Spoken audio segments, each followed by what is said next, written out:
The dog barked once, then froze. A shallow pit in the forest floor pulsed with cold air, strange for late summer. Leaves drifted toward the dip, tugged by something that breathed without lungs. Beneath a twist of roots, a stone rolled inward and never struck bottom. The earth exhaled again, deeper this time, like something waking. And from inside, came the faint sound of metal scraping rock. Benedict trusted two instincts, his own, and Nash's. Only one had ever failed him before. Benedict Hartmann didn't believe in omens, but he still carried the same carved walking stick every time he entered the woods. It was old, hand-whittled during his last fireline deployment, charred black halfway up its shaft. A reminder of the mission where his partner didn't make it out. Since retirement, it had become more ritual than support. In a quiet stretch of Bavarian forest outside his secluded cabin, Benedict walked daily with Nash, his K9 partner, a sable-coated German shepherd trained for cadaver detection, avalanche rescue, and tracking. It had always been the same route. Down the fire trail, past the granite bluff, loop back near the dried creek bed. Peaceful, dependable. Like Nash. The dog never strayed, never hesitated. They moved like a single unit, even in silence. But today, something broke. It started small. Nash stopped 20 yards earlier than usual, nose lifted, ears tight. Benedict thought he'd caught a scent, a deer maybe, or a hiker's trail. But Nash didn't advance. Instead, he lowered his head, growled low, not aggressive, not scared, something in between. "Easy," Benedict said, his voice calm, measured. No response. No tail wag, no shift in weight. Nash stood like he'd been planted there. Benedict approached, crunching over pine needles and loose stone. That's when he saw them. Claw marks. Deep, fresh, gouged into the bark of a beech tree about 20 feet away. He crouched for a better look.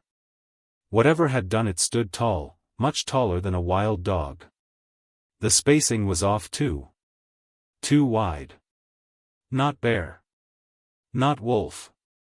Something unfamiliar. He glanced back. Nash hadn't moved. Benedict rose and scanned the area. It was silent. Not forest silent, but vacuum silent, the kind of hush that made the back of your neck prickle. Even the birds seemed absent. The air felt oddly still, the usual scent of pine and damp moss missing. Benedict turned back to Nash, who was now sitting, not relaxed, but waiting. Muscles tensed, nose fixed on a shallow dip in the earth about 3 yards ahead. That's when he saw it. The ground there wasn't right. A patch of moss sat slightly concave, like something beneath had collapsed inward. Around it, the soil looked scraped, almost swept, as if it had been disturbed recently, then carefully disguised. Benedict stepped closer and tapped the spot with his walking stick. The sound wasn't hollow. But it wasn't solid either. Just a dull, tight echo. He prodded again. This time, the stick sank half an inch deeper than it should have, like the ground exhaled slightly to make room. He looked back at Nash. The dog hadn't blinked. That's when the wind shifted, or rather, reversed. It wasn't a gust. It was a pull. Leaves moved toward the hollow, not away. Benedict watched a dried pinecone roll gently toward the pit, as though caught in a slow breath. He crouched again and brushed aside a layer of moss. Beneath it, the dirt looked textured. Not like earth. Like stone, grooved, etched, worn smooth in the center. He could barely make out a seam, circular and thin, as if something round had once been fitted there and later removed. His fingers hovered over it. But something in his gut, a whisper from training long buried, told him not to touch. He stood, wiped his palms on his pants, and looked back toward the trail. It was still there. Still safe. Still normal. Nash didn't move. Benedict tightened his grip on the walking stick. And Nash refused to leave the spot. The soil shifted in patterns. Nash backed away. Benedict did not. Benedict returned the next morning before dawn, gear packed tight across his shoulders, rope, headlamp, compact spade, handheld scanner, thermal imager, and a fresh memory card for the GoPro. Old habits died hard. Nash was already at the door when he opened it. Waiting. By the time they reached the hollow, the woods still hadn't woken. No birdsong, no insect hum, just the slow groan of wind moving wrong through the branches. The dip in the forest floor was exactly as they'd left it, but the moss covering it wasn't. It had spread slightly, only a few centimeters wider, and dusted with a fine layer of ash-colored soil that hadn't been there the day before. Benedict knelt and brushed the moss aside. The strange stone layer reappeared beneath it. He dug carefully with his spade, peeling away compacted earth in precise, shallow scoops. After several inches, the spade scraped against something smooth. Stone, definitely. But not natural. He cleared more space. A circle about the size of a dinner plate emerged, embedded with a thin raised emblem. A triangle enclosing a perfect circle. Benedict stared at it, breath shallow. The shape itched at memory. Not a trail marker, not a rescue beacon. Then it clicked, not from civilian work, but a decommissioned NATO operations manual from his first deployment. He'd seen it once, in a footnote marked, Category 0, Psychological Hazard, Do Not Approach Without Clearance. Not for bunkers. Not for enemies. For something else. His hand hovered over the symbol. He grabbed his phone and snapped a picture. The camera screen warped. Colors inverted, pixelated, then went black. When it returned, the photo was gone. Storage error. A warning message flickered in German, Datei beschädigt. File corrupted. His hand trembled slightly. He looked at Nash, whose ears had gone flat against his head. The dog stepped backward, nails clicking on exposed rock. Easy, boy. Benedict switched to the GoPro, clipped it to a rod, and slowly lowered it into the narrow seam that traced the edge of the stone. The camera disappeared into darkness. He checked the feed on his tablet. Black. No signal. He raised the camera. The lens was smeared with faint reddish dust. Benedict felt the tight coil of unease spread through his ribs. He reached out and touched the etched symbol. The stone was warm. He pulled his hand back. Behind him, Nash let out a low, guttural growl. Benedict turned. The trees hadn't moved. But the air had thickened. A pressure, not sound, not smell, just weight, invisible but undeniable. Then he heard it. A knock. From below. One short. A pause. Then two longer knocks, dull, distant, but unmistakable. Not rock shifting. Not roots creaking. Rhythmic. Deliberate. Someone, or something, knocking back. Benedict froze. The wind stirred, but only around the pit. Leaves rustled in a tight spiral, pulled inward. Nash stepped further away now, his entire body rigid. Benedict reached down and tapped the stone once with his walking stick. This time, it rang. Not like stone. Not like soil. Like metal. The sound echoed unnaturally long, bouncing back a beat later, distorted, as if it had passed through something hollow, and listening. Benedict's throat dried. His eyes drifted back to the triangle circle symbol. He whispered, "It's a lid." Nash growled again. And then the knock came again, but not from below. This time, it came from beside him. Same rhythm. One short. Two long. And it came from the tree. Benedict turned slowly. The beech tree he'd inspected yesterday now had fresh claw marks, parallel, clean, and deeper than before. He hadn't heard it happen. He hadn't seen it happen. But the marks were new. And identical. His mind flashed back to the manual, psychological hazard. He reached for his walking stick, and without realizing it, gripped it until his knuckles blanched. Then came the third knock, this time, directly beneath his feet. The flashlight beam vanished. Not faded, vanished, midair. Benedict returned a third time, now fully committed. The unease hadn't faded, it had evolved. He'd told no one. Not Marcus. Not Laufer. Not the forestry department. Some part of him knew no one would believe it. Another part suspected someone might. This time, he brought a reinforced climbing rope, portable tripod rig, backup flashlight, thermal camera, and the GoPro recharged and reset. Nash came willingly but slower than usual, lagging just behind him instead of out front. They reached the site.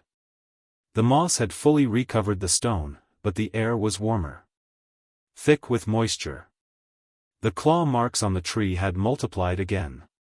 He brushed aside the moss and stone flakes, revealing the etched seal once more. The triangle within circle looked slightly different now, not etched, but almost embossed. Swollen outward. Like it had risen overnight. Benedict clipped the GoPro to the rod again and slowly lowered it into the seam. He checked the feed on his tablet. Nothing. Blackness. Then a burst of red static, like heat distortion, then the screen froze entirely. He yanked the rod back. The lens was gone. Not cracked. Gone. Only smooth plastic remained where the glass should have been. He stood silently for several seconds. Even the wind had stopped. Then, he dropped something else. A metal bolt, small, heavy, steel. He dropped it from waist height directly into the seam. There was no sound. No clink, no thud. No echo. Just absence. He blinked. Bent closer. The air around the seam shimmered faintly. Like heat waves. But the air wasn't hot, it was cold now. Frost had begun to rim the edges of the stone. Behind him, Nash growled again, but it was different this time. Not fear. Not warning. Recognition. Nash? Benedict whispered. The dog didn't move. Benedict stood again. This time, he placed his hand near the surface, not touching, just hovering over it. The soil shifted beneath him. He looked down. The loose dirt was forming small ridges. Not random. Lines. Curved, repeating. Like knuckles pressing upward from below. Like something was trying to grip the ground. His hand trembled slightly. And then, it spoke. Not loud. Not clear. Not even from the stone. From the air. A voice. Dry. Ancient. Barely above the breeze. Who brought the dog? Benedict staggered back 2 steps. He stared down into the hollow. His brain fought to explain it. Echo? Trick of acoustics? Someone hiding nearby? No. It came from inside. He turned slowly to Nash. The dog was still staring. Not at the pit, at him. At his hands. His boots. His chest. Like he was making a decision. Benedict whispered, "You heard that too." Nash didn't react. The woods closed in tighter. No birds. No rustle. Just the ridge of the pit, breathing. A gust of wind rolled in, spinning leaves into a spiral above the seam. Benedict suddenly felt dizzy. Light-headed. He stepped back again and sat down on a rock. His fingers instinctively found his walking stick. It was warmer now. Too warm. He blinked at the triangle circle mark. For a brief second, it looked like it had changed. Bent. The circle no longer inside the triangle. But beneath it. He shook his head. Focused. The image returned to normal. He looked at Nash again. The dog finally barked. Just once. A sharp, echoless sound that didn't carry into the woods. Like it had been swallowed. Benedict inhaled slowly. He could feel the weight of the moment settling over him like fog. Would you keep testing, or walk away? From the hollow came a second voice, smaller, cracked, whispering his name, Benedict. The forest had stories now. But none of them explained Nash's silence. By the 5th day, word had spread. Benedict hadn't told anyone. But in a small village, secrets traveled faster than phones. A hiker claimed they saw strange lights pulsing near the ridge. Someone else said the ground hummed when the dog was present. The postmaster's nephew insisted the cave had never been there, not on old maps, not in forest logs. Yet now, everyone seemed to know something waited in the woods. It started as whispers at the bakery, murmurs in the bar, but quickly grew into arguments and wild theory. One man swore it was a Nazi bunker full of gold, sealed since 1944. A woman said it was a cursed burial site, the bones of war dogs who died during covert missions, betrayed by their handlers. Others joked about it being a Cold War fallout shelter, or a prank, some elaborate military leftover that never got cleaned up. But none of them had stood next to it. None of them had heard the voice. And none of them had seen Nash fall silent. Benedict sat with Marcus that evening in his cabin, fire crackling quietly as snow threatened early outside. They hadn't spoken in years, not since they both left the service. Marcus looked older, but his eyes were still sharp. "You're not sleeping," he said simply. "No." "Still hearing it?" "Not every night." Marcus sipped from his mug. "I remember that symbol. Not the main codes. Something buried deep. Early NATO psychops. Boundary designations." Benedict nodded.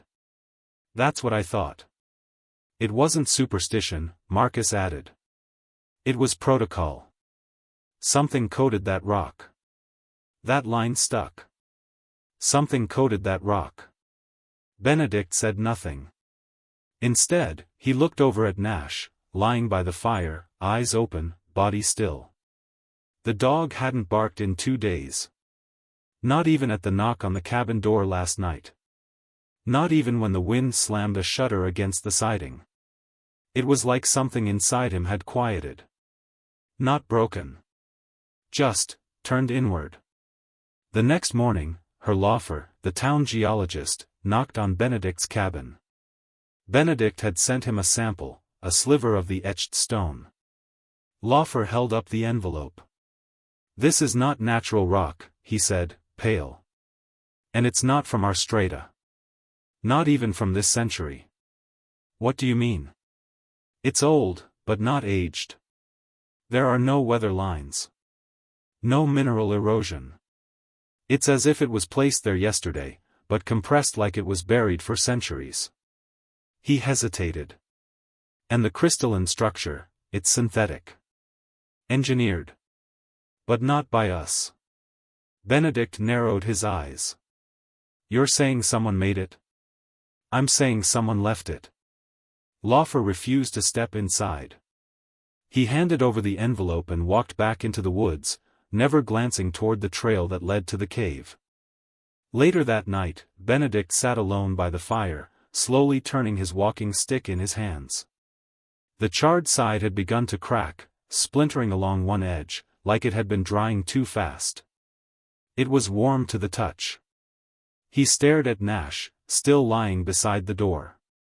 He hadn't even raised his head at the knock that afternoon. And outside, under the frost-covered leaves, the claw marks on the trees had doubled again, perfectly parallel. The cave didn't smell like death. It smelled like memory gone stale. Benedict descended on the 6th morning. He had waited long enough. The theories, the warnings, the fear, none of it mattered now. Nash had led him here. And Nash was no longer leading. The cave mouth had widened since the last visit. He didn't recall the soil being so loose, the roots so exposed. They looked like veins torn from beneath the surface. Nash didn't protest. He just watched, body stiff, ears tilted backward. "Stay," Benedict whispered. The dog didn't move. Benedict anchored the rope and slid into the seam, flashlight clipped to his shoulder. The descent was tighter than he'd prepared for, not steep, but intentional. It curved downward, like it had been bored deliberately at a slow spiral. No tool marks. Just smooth, unnatural geometry. The smell hit him halfway down, not decay. Not damp. Hair. Old fur. Burnt fabric. And something else. Emotion. He couldn't explain it. Just a flood of old feelings. Loyalty. Panic. Grief. Like the cave was remembering him. The tunnel opened suddenly. The beam from his flashlight barely reached the far walls, but the shape was obvious, a perfect sphere, carved or formed from black stone flecked with bone-white fragments. He stepped forward and realized the floor wasn't stone. It was bone. Layered. Pressed. Arranged. Dog bones. Wolf. Fox. And others. Human, unmistakably human. They were old but unrotted, white but not dry, positioned with eerie symmetry, as though organized by something that had seen every skeleton before and knew where each piece belonged. And at the center of the chamber, a stone pedestal jutted from the ground. Upon it, fused into the rock, was a single military dog tag. He stepped closer. Nash. Benedict blinked. He checked his chest. Nash's tag was still clipped to his collar. He looked at the pedestal again. Same engraving. Same ID number. Same scratches around the edges. Not a copy, an original. Nash barked once above the shaft, sharp and pained. Benedict stepped back. That's when the floor shifted. Bones rustled, not because of his weight, but as if they were reacting. Rearranging. A low hum vibrated from the walls. He turned, and saw Nash at the cave entrance. The dog had descended halfway, trembling, but wouldn't enter the chamber. Wouldn't cross the bone floor. Not until Benedict did. He looked back at the tag. And then a second pedestal began to rise from the floor, not smoothly, but like it was growing upward. It made no noise, but the hum around the chamber deepened. Benedict stepped closer. This new pedestal was blank. Then it pulsed. Letters began etching themselves into the surface, burning into the stone with invisible fire. Echo 1. His old call sign. And beneath it, today's date. The same one he'd marked in a journal this morning, when he told himself this would be his last descent. He staggered back. The bone floor didn't creak. It flexed, as though bracing for something. He turned to Nash. The dog was shaking now, paw extended toward the chamber's edge, ears pinned, eyes locked on the pedestals. It wasn't fear. It was recognition. The bones shivered again. Then stopped. As if waiting. What would you do if you found this? Then, from the center of the bone chamber, something began to rise, not stone this time, but metal, and it was humming Benedict's name. The tunnel should have led up. Instead, it coiled sideways, like it had forgotten gravity. Benedict had intended to retreat. But the cave wouldn't let him. The tunnel he'd come down was gone, or more accurately, it had changed. When he turned back to leave, the slope no longer climbed upward but twisted sideways, curving into a tight spiral like a shell folding inward. He checked his compass. The needle spun, stuttered, then stopped pointing nowhere. The air grew colder. The walls began to shimmer faintly, like skin under frost. He called out, "Nash." From the upper edge, the dog barked once, a muted, disoriented sound. Benedict advanced deeper. Around the next bend, the bone floor gave way to smooth walls embedded with objects. He paused. Sticking from the black stone was a Roman gladius, unmistakable, dulled by time, but perfect in shape. A few steps later, a Soviet field radio, its wires trailing into the wall like roots. Further still, a brass whistle, military-issued, U.S. stamp still legible. All of it wrong. All of it together. His breath fogged. The deeper he moved, the more reality bent, not broken, just fraying. A sense of distance settled into his chest. Like he was walking into something that didn't understand time in the way he did. He marked the wall with the tip of his walking stick. 10 steps later, he turned around. The mark was gone. No scratch. No dent. Just smooth, unbroken surface. He placed a small flashlight on the floor, clicked it on, and walked another 20 feet. When he looked back, the light was gone. Not moved. Just gone. He reached the next chamber. Smaller. Oval-shaped. Less symmetrical. Like a growth. And the hum was louder now, no longer just a sound but a sensation, pressing against his chest like a second heartbeat. Suddenly, the tunnel pulsed, not outward, but inward. As if bracing itself. Benedict stumbled to his knees. The walls pulsed again, not outward, but inward, like they were thinking. He looked at Nash, loyal, silent, still, and for one brief, shameful second, a thought crawled in, what if this is all his fault? What if something ancient had heard him calling for help years ago, and simply never stopped listening? He pressed his palms to his eyes. This was psychological fragmentation. He knew the signs, disorientation, memory gaps, echoing cognition. But knowing it didn't make it stop. His hands trembled as he stood. The next chamber appeared before him, narrower, but darker. The black walls had turned translucent. Shapes floated just beyond the surface, not objects, but impressions. Paw prints. Dozens. Hundreds. Pressed into the translucent membrane like fossilized pressure points. He reached out, touched one. It lit up, faintly, and for a heartbeat, he heard something. Not words. A memory. A woman's voice shouting, snow falling, Nash barking, no, not Nash. Another dog. A different mission. One Benedict hadn't been on. He pulled back. The wall went dark again. He pressed forward, tunnel tightening. The air thickened, almost syrupy now, and the hum was louder than ever, yet it still felt distant. The tunnel took one final turn. And then the ground flattened, smoothed into a perfect obsidian floor. The space opened into a chamber the size of a cathedral, tall and circular, a dome above, with no light source yet perfectly visible. And there, at its center, hovering silently, a floating metallic sphere. The color of memory. Gray, bronze, bone. Its surface shimmered with slow, rippling movement, and across it were thousands of paw prints. Each burned into the skin of the orb like sigils. Each belonging to a dog that had never been forgotten. And on its surface, one paw print was still forming, hot, white, alive, and it was Nash's. Not a weapon. Not a trap.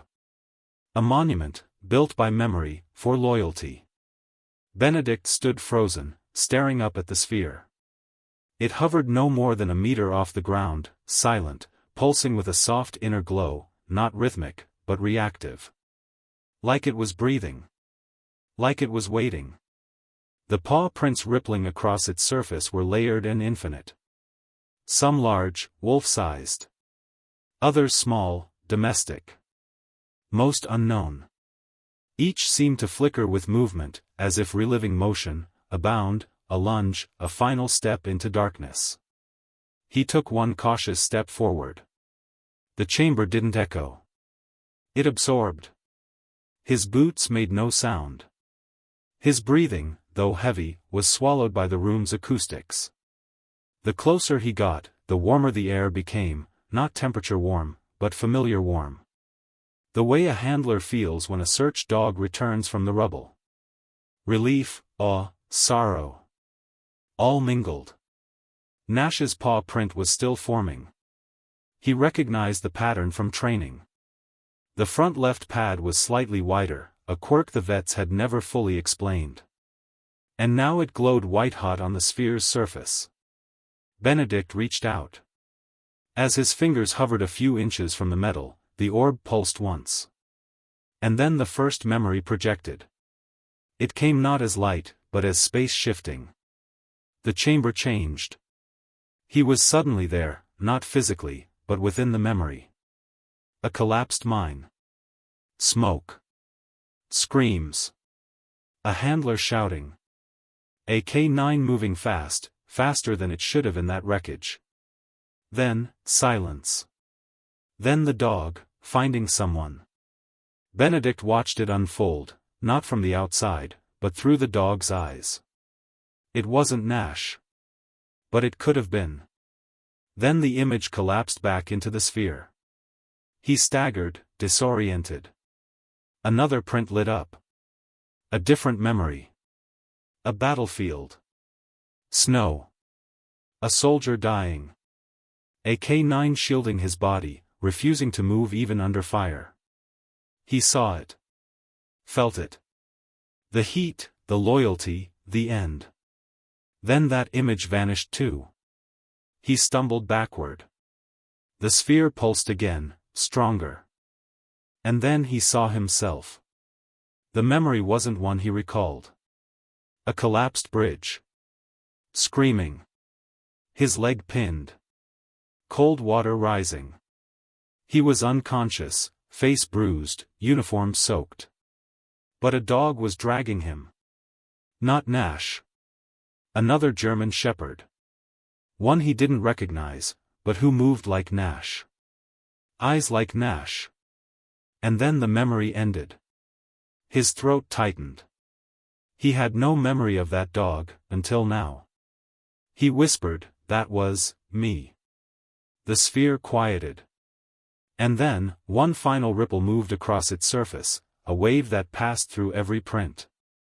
The orb opened. Not cracked. Not split. Unfolded. Inside was a second chamber, floating within the sphere, a hollowed inner core filled with tiny relics. Dog tags. Hundreds. All fused into the inner shell. Benedict scanned them. Some bore military insignias. Others had no nation, no language. Some dated back centuries. Others had dates not yet arrived. At the center of the core was one last object. His carved walking stick. But not charred. Not cracked. New. Untouched. He reached for it. The stick shimmered, and when he grasped it, a wave of sound rushed through the chamber. Barks. Howls. A flood of canine voices, past and present, all layered together like a choir of lives once lived in service, still echoing. He dropped the stick. It vanished before it hit the floor. The orb folded closed.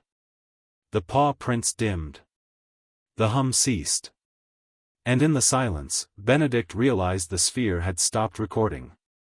Because it had everything it needed. Nash's print faded into the shell. Final. Sealed. He turned slowly.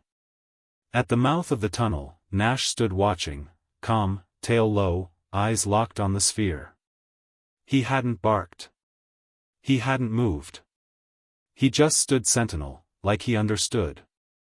Like he remembered. But the memory hadn't ended. Something else was still forming, not on the orb, but in Nash's eyes. They returned hours later. But no one believed they ever left. Benedict emerged from the cave just after sunset. The world had not changed, but he had. The rope he had anchored still held. The forest looked the same. And Nash was already waiting at the rim, though Benedict could have sworn he never passed him. He checked his watch. 12 hours had passed inside. But the village clock tower, visible from the trail ridge, said only 45 minutes had passed outside. Nash walked beside him in silence the whole way home. He didn't bark. Didn't sniff. Just kept his head low, as though mourning something neither of them had the words to name.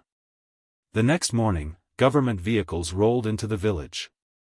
Unmarked, gray. Quiet. Someone had leaked the photo, not Benedict. Possibly Laufer.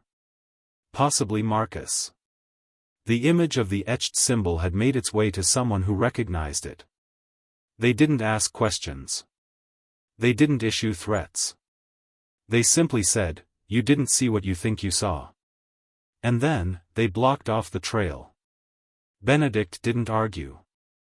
He didn't need to. Because that night, a letter arrived at his door. No stamp. No sender. Inside, a single printed photograph. It showed Nash, standing next to another German shepherd. One Benedict recognized immediately. Max. His first K9. His partner from 20 years ago. Dead, buried, mourned. And yet here he was, standing beside Nash, both looking directly at the camera. The photo was dated 1 week into the future. Benedict's hands shook. He whispered, "Had I ever buried that dog?" The next day, Marcus arrived. "There's something you should see," he said. He pulled out a laptop and opened an encrypted report. A cave, recently discovered in Peru. Same structure. Same sealed tunnel. Same emblem. But this time, something had come out. A dog. Same build. Same scar. Same tag. Nash. But this one had the scar on the opposite side of his face. Marcus leaned back. "It's not just a cave, Ben. It's a network." "A reflection," Benedict muttered. "A memory, fractal." "Exactly. Different inputs. Same output." Loyalty echoed across timelines. Benedict said nothing. His fingers found the walking stick leaning beside his door. Still warm. That night, Nash finally barked. Just once. At the same time, the radio, untouched for weeks, hissed. A voice crackled through it, barely audible. One word, echo. Benedict unplugged it. The military issued a silent alert to K9 units across Allied countries. New classification, non-Earth origin object, Tier 5, active. No media reports. No press conference. Just quiet panic wrapped in protocol. Handlers across the world reported dogs behaving oddly near caves, sinkholes, and certain fault lines. Many refused to enter. Some led their partners to places no map accounted for. Benedict stayed silent. He burned his notes the next morning. But before tossing his last journal into the flames, he tore one page out and slid it into Nash's collar pocket. Just a single line.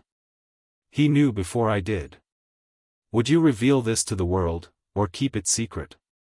That night, Nash whimpered in his sleep, soft, rhythmic, and the sound was metal scraping stone. The world moved on. But something beneath it had taken notice. Winter came early that year. The frost clung to the windows like pale breath. Benedict spent most days in silence, tending the fire, watching Nash sleep near the hearth. The dog didn't bark anymore, but he didn't seem broken. Just stilled. Like a compass that had finally found north and had nothing left to point toward.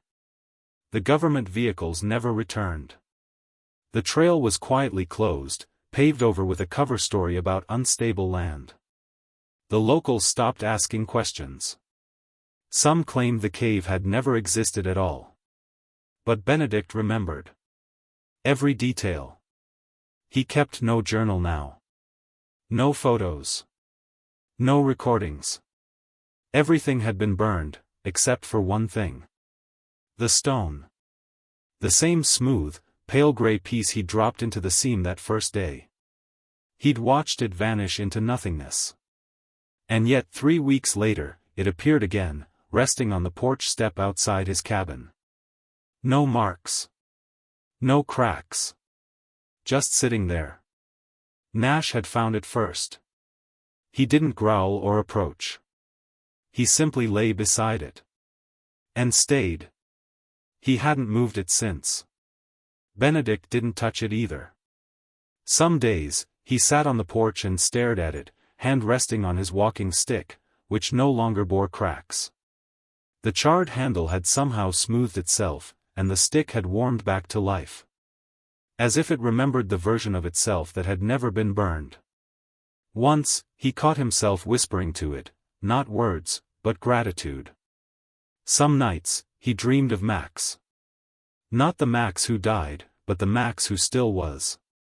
The one standing next to Nash in that photo from the future that never arrived. And some part of him, the part trained to analyze and deconstruct, wondered if the cave had shown him what could be, or what already was, in a place outside time. The military released no further reports. But quietly, protocols shifted. Dogs were now to lead all exploratory teams. Unmanned, ahead of humans, their movements left unchallenged. No missions launched without them. No caves entered alone. And if a dog stopped moving, operations halted until further notice. No explanations. Just a new rule, passed down with quiet urgency. When the dog stops, so do you. In a secured NATO base, someone traced the etched triangle circle symbol to an even older code, one not from war, but from pre-NATO European mystic cartography. It was the mark of a sentinel node. A site meant not to contain something, but to listen. They updated the database. And then locked it. That night, long after the fireplace dimmed, Benedict heard it again, faint, metallic, scraping against stone. The sound he'd first heard in the woods. But this time, Nash didn't bark. He simply listened. The next morning, Benedict found a single fresh paw print pressed into the frost outside the cabin door. Not Nash's. Larger. Older. But unbroken. He didn't call anyone. He didn't write it down. He just nodded once and placed the stone beside it. Then he closed the door. And let it be. Would you have waited 50 years before lifting those boards, or would you have followed your dog the moment it stopped walking?